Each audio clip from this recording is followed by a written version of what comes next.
Na Bíblia, ele é chamado Amado de Javé, e disse que o seu nome foi anunciado por Deus ao seu pai. O rei Davi, construtor do primeiro templo de Jerusalém, foi o terceiro e último soberano do reino unificado de Israel. Salomão, cujo nome significa o Pacífico, foi o segundo filho do rei Davi de Israel.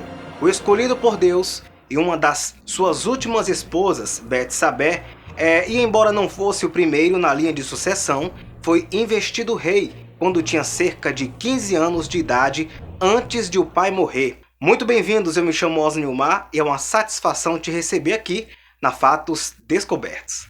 Talvez você não saiba, mas ele subiu ao trono em cerca de 970 anos antes de Cristo, a pedido de Betsabé e Natã, considerado um profeta nos textos bíblicos, e em circunstâncias certamente difíceis, pois outros dos filhos de Davi, Adonias, mais velho do que ele, também o pretendia. Calma que você já vai entender o que tem a ver toda essa história com o rei Salomão. Aparentemente, numa fase inicial, os dois irmãos terão estabelecido uma regência comum, mas, ao fim de pouco tempo, Salomão terminou com toda e cada uma das figuras da corte que considerava uma ameaça no seu caminho para o trono. Bem, primeiro, ele mandou matar Adonias. De seguida, desterrou Abiatar, um antigo sacerdote que tinha conspirado com o seu irmão, e caíram também outros cortesãos como o general Joabe e Simei, do clã de Saul, que amaldiçoara o seu pai, que, tal como os anteriores, estava na lista de suspeitos.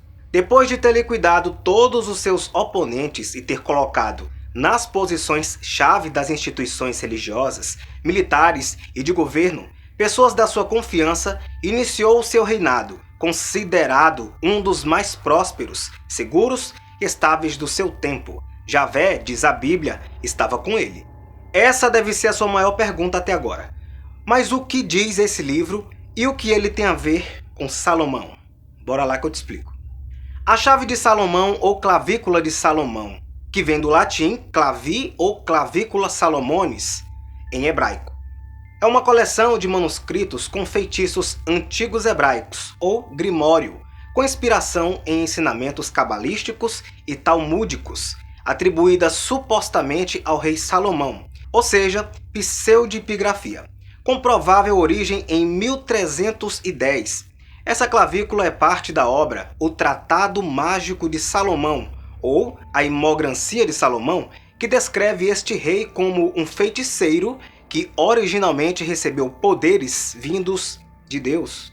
Esse grimório ele contém uma coleção de 36 pantáculos, do grego pan, tudo cleó, significa honra, que possibilitariam uma ligação entre o plano físico e os planos sutis.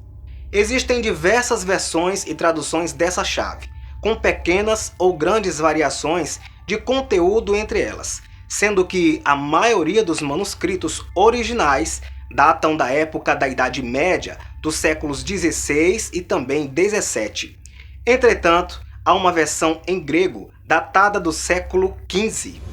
O Antigo Testamento da Bíblia e o Alcorão descrevem Salomão como rei de Israel, profeta, sábio, autor de provérbios e canções, conhecedor dos segredos de plantas e animais, saber falar com certos animais, ter o controle sobre os ventos, mas não o citam como mágico não. No primeiro século, o historiador judeu Flávio Joséfo o apresenta como tendo escrito 3.000 livros de exorcismos e encantamentos contra doenças causadas por demônios.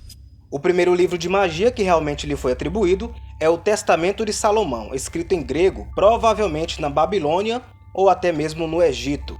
Disse-lhes, Deus lhe ofereceu um anel, conhecido como o Selo de Salomão, que permitiu comandar os gênios de Jins, bem como os demônios Sayatine, e possivelmente foram essas criaturas que lhe ensinaram todas as ciências ocultas.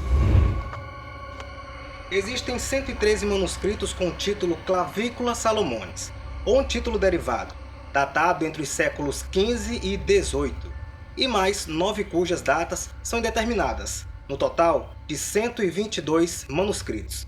Estes foram escritos em latim, italiano, francês, inglês, alemão, holandês e tcheco. Também existem manuscritos escritos em hebraico e talvez um em árabe.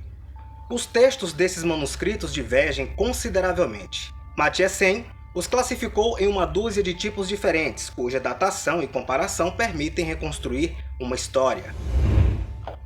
E não existe uma versão definitiva, mas os manuscritos contêm fórmulas de magia cerimonial para afastar os anjos das trevas, bem como rituais e símbolos para provocar amor, punir inimigos, tornar-se invisíveis. O mais célebre e influente livro de ocultismo da história ganha uma luxuosa edição brasileira, revista e também atualizada. A Clavícula de Salomão traz ensinamentos sobre magia cerimonial com auxílio de pentáculos, caracteres e sigilos mágicos e é referência fundamental para estudiosos da cabala e da astrologia. Os provérbios servem para podermos entender a sabedoria e o caminho da vida de forma clara e também mais objetiva. Esse livro ensina a caminhar com menos erros, de uma forma mais leve e mais prática. Provérbios não é nenhum livro de autoajuda, nem receita de bolo testada. Agora é com você. Você conhecia esse livro? Não? Sim? Comenta aqui embaixo pra gente, tá? Obrigado pela companhia, espero que você tenha gostado do conteúdo. A gente se encontra por aqui na Fatos Descobertos. Se inscreve, clica no sininho na opção todas, assim você será notificado toda vez que subir conteúdo novinho pra você. Grande abraço, fica com Deus. Tchau!